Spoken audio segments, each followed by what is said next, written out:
Parliamo di sport roccia, ma entriamo ancora più nello specifico. Sport roccia è un ambito estremamente vasto, perché nella roccia potremmo inserire, oltre all'arrampicata, al canyoning, e attività di vario genere, anche relativamente moderne, con nomi nuovi e poco sentiti come lo scrambling, l'abseiling, che di fatto sono poi attività talvolta con l'utilizzo delle corde, talvolta no. In realtà stasera parliamo di vie ferrate, perché parliamo di una parola che a Joseph non piace tanto, di destagionalizzazione, o perlomeno delle potenzialità di creazione di una nuova stagione, diciamo così, forse gli piace di più, con degli attrattori tipicamente terrestri, come in questo caso, quindi non di sport nautici, e quindi con degli appeal che sono prevalentemente nelle stagioni che per una vita abbiamo chiamato di spalla, cioè le stagioni che precedono o che seguono l'estate. Due introduzioni sono necessarie per dare un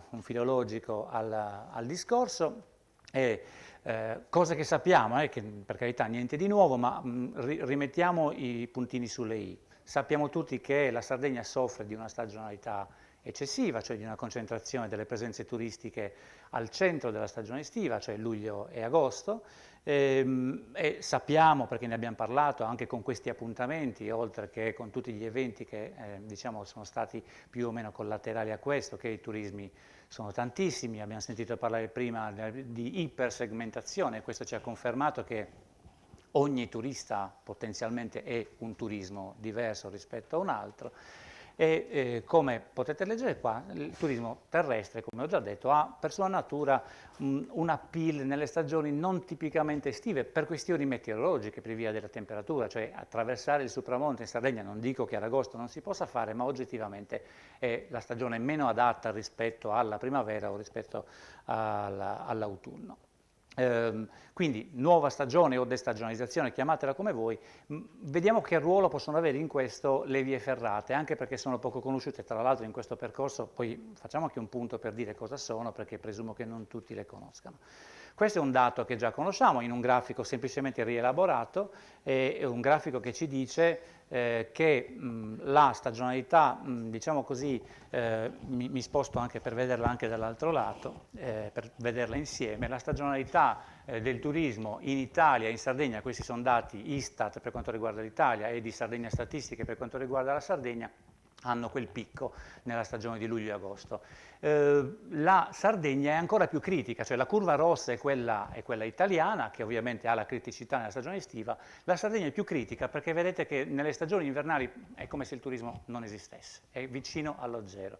E ci giochiamo un picco vicino al 30%, cioè quasi un terzo delle presenze, qua stiamo parlando di presenze, non di arrivi, delle presenze turistiche.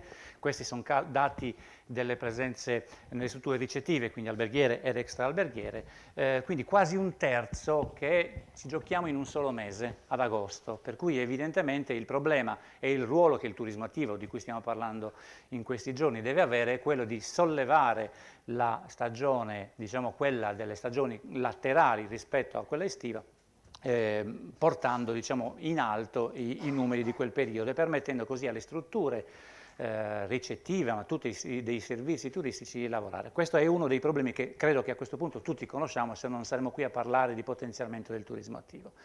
Altro dato, anche questo non diciamo nuovissimo, la percezione che la Sardegna offre di sé come meta per il turismo attivo. Questo è un dato diciamo così relativo, è un sondaggio del Touring Club che ha fatto sui suoi associati, quindi è un valore non assoluto, non è riferito al turismo europeo o al turismo italiano, ma in questo caso un campionamento di 1300 soci del Touring Club che hanno dichiarato diciamo, quali delle regioni italiane percepissero come meta ideale per il turismo attivo. La Sardegna non è messa malissimo, è al 9° posto, come potete vedere, e tra l'altro se dovessimo ragionare, cioè dividere tradizionalmente il centro-sud, è la prima delle regioni percepita come meta ideale del turismo attivo tra tutte quelle del centro-sud. Non è male, naturalmente è una percezione non vuol dire poi fatturati, risultati, eccetera, eccetera. Altro grafico direi piuttosto noto, ben conosciuto, perché pubblicato e rilanciato alla UNWTO e quindi è la tendenza del turismo mondiale che diciamo oggi se parlassimo solo di turismo attivo ci interesserebbe relativamente poco, ma osservate quella curva con quale crescita viene prevista diciamo, il movimento globale turistico mondiale, con l'arrivo, diciamo, di un certo livello di benessere in territori molto popolati che prima tipicamente non si potevano permettere la vacanza turistica, questo vuol dire che fa esplodere in maniera esponenziale il movimento turistico mondiale. Perché ci interessa se parliamo di turismo attivo? Perché altri studi, in realtà la George Washington University e altre associazioni, ci dicono che negli anni, anche quelli passati, quindi su dati certi, la capacità di penetrazione del turismo attivo nel turismo generalista, cioè quanti tra coloro che vanno in vacanza espressamente per fare turismo attivo, o genericamente definito a volte adventure tourism, è in aumento a livelli di più 15, più 17, più 20% ogni anno rispetto al precedente. È una crescita enorme. Quindi portando quelle curve, ammesso che gli standard restino questi, avremmo che nel 2050, quindi quando quel turismo diventa una roba ultra diffusa, un turista su 2 viaggerebbe per fare turismo attivo, cioè stiamo parlando di un settore, di un segmento economicamente immensamente interessante, immensamente fertile.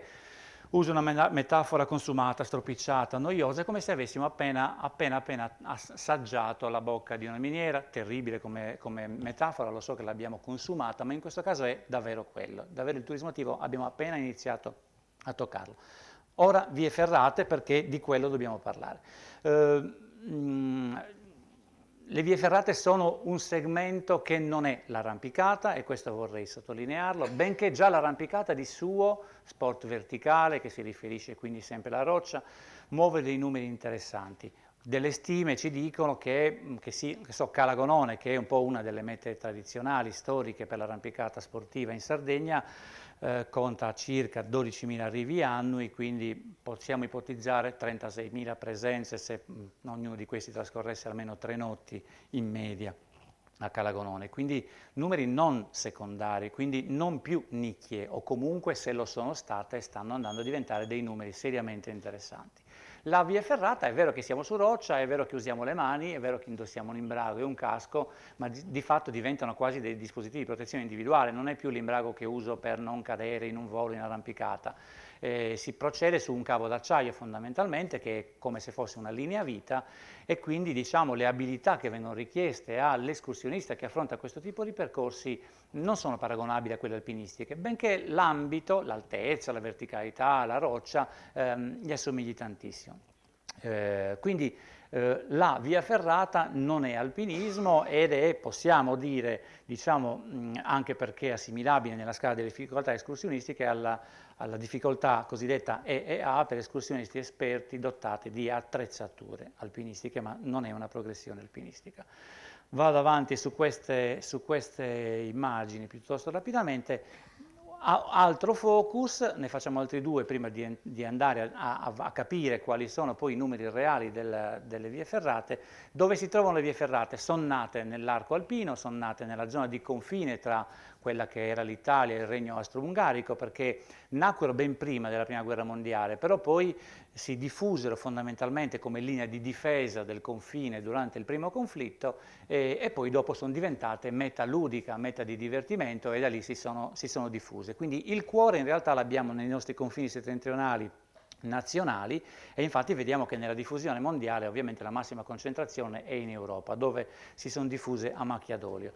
Vediamo in questa distribuzione fondamentalmente il numero di vie ferrate esistenti in Italia e come sono distribuite regione per regione. Ci interessa relativamente qua, se non un'osservazione, che nelle Dolomiti, cioè zona di confine Trentino, Friuli Veneto, ci sono 350 vie ferrate, cioè il 66% delle vie ferrate italiane.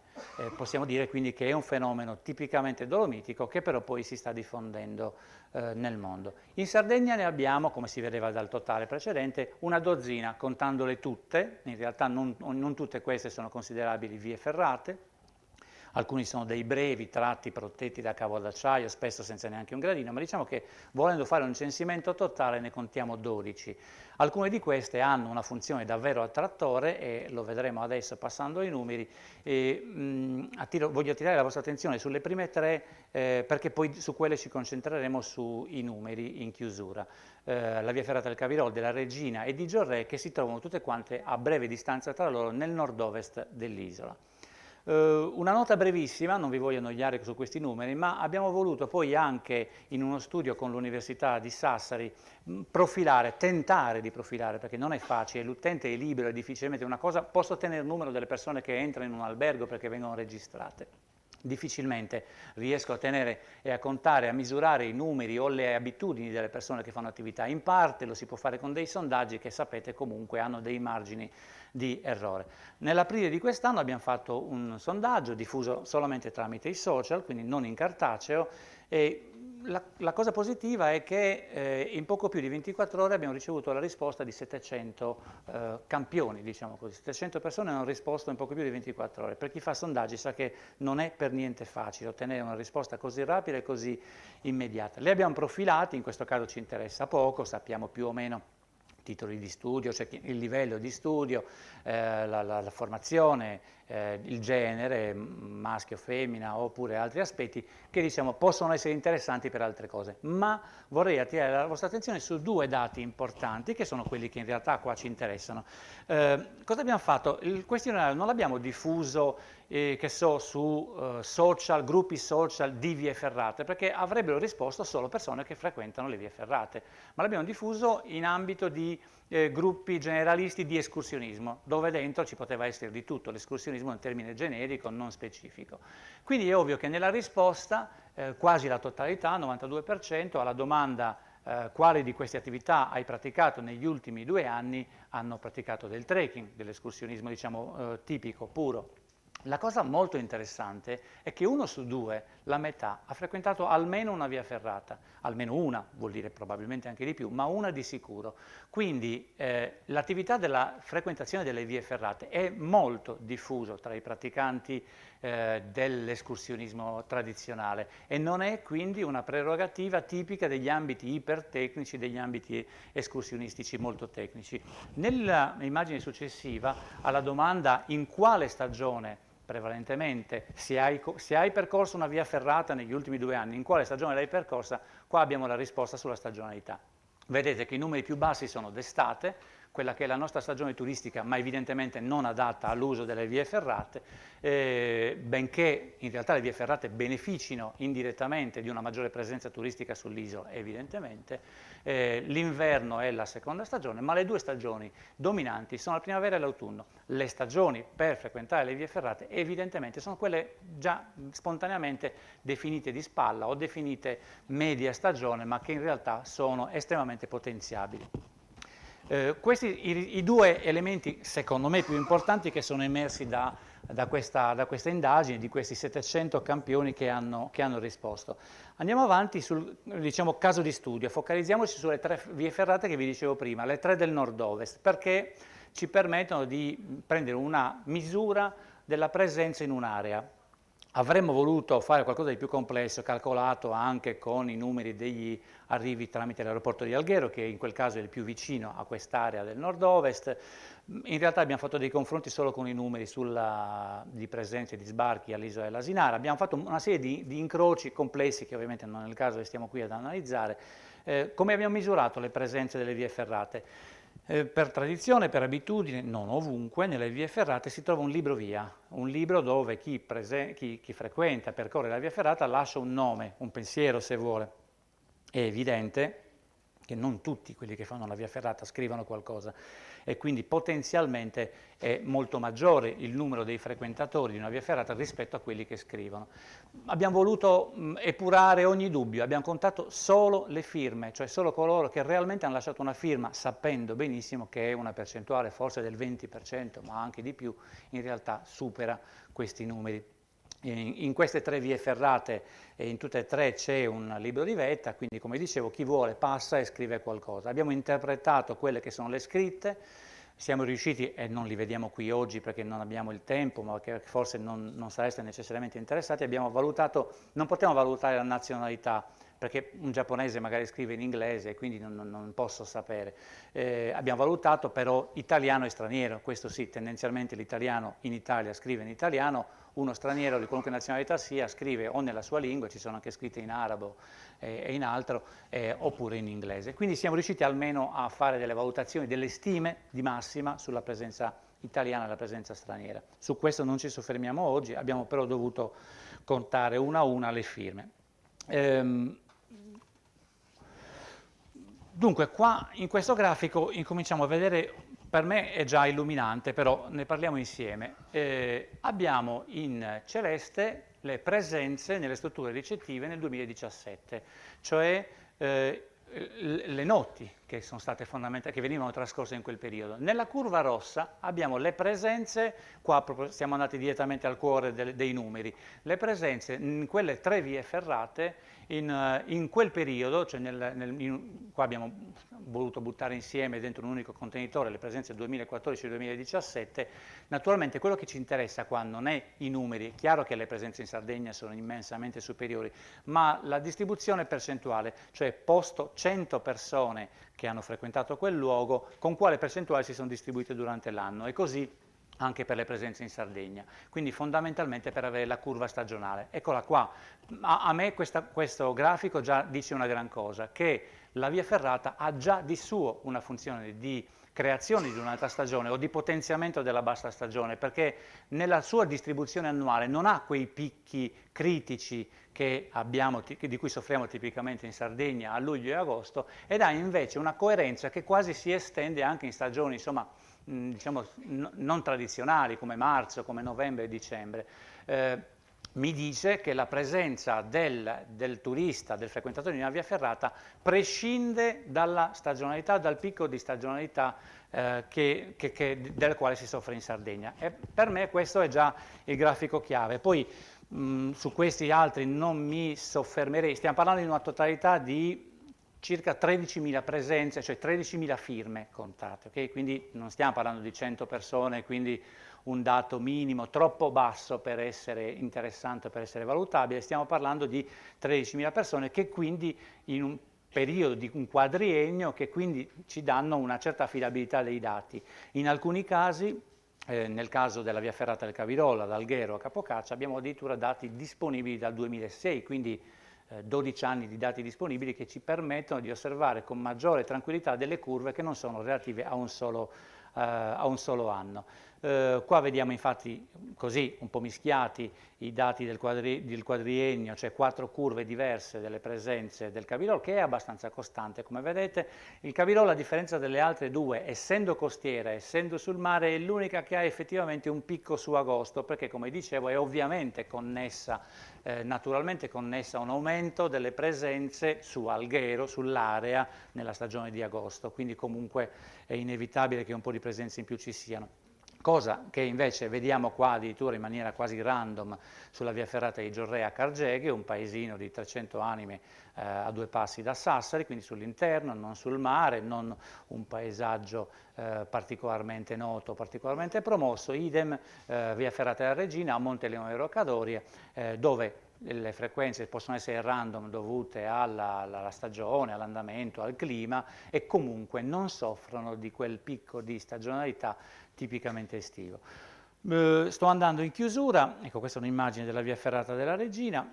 Andiamo direttamente su questi questi 3 elementi. Le vie ferrate in Sardegna sono, anzi in Italia, in tutta Italia, sono ad accesso libero. Ci tengo a sottolinearlo perché ogni tanto qualcuno parte lo sclero del pensare che, visto che ci sono questi numeri interessanti, comincia a fare moltiplicare 13.000 per tot euro, si potrebbe fare l'incasso. No, in Italia le vie ferrate sono ad accesso gratuito, a differenza della Francia, e se si vuole mettere a frutto questi attrattori, cioè come se fosse il miele per l'orso, bisogna creare un sistema intorno eventualmente necessario o comunque interessante, dove spendo i miei soldi non per andare sulla via ferrata, che mi dà la sensazione di essere spennato, ma li spenderò per dormire, per mangiare, per arrivare sul luogo, noleggiare un mezzo, eventualmente affidarmi a una guida, se voglio affidarmi a una guida. È difficilissimo calcolare un ritorno economico di una via ferrata sul territorio, perché naturalmente è difficile sapere se quelle persone hanno dormito o quanto hanno dormito. Io vi posso dire per certo, per esperienza personale, che ho visto delle persone arrivare con un volo low cost di sabato, fare la via ferrata la domenica e ripartire domenica sera, evidentemente venute esclusivamente per fare la via ferrata, quindi attrazione pura e spesa fatta per notamento al ristorante esclusivamente per fare una via ferrata. Naturalmente non è la norma, questo è evidente, inutile che ci illudiamo di questo, ma questo ci dice che c'è un mercato interessante per queste cose.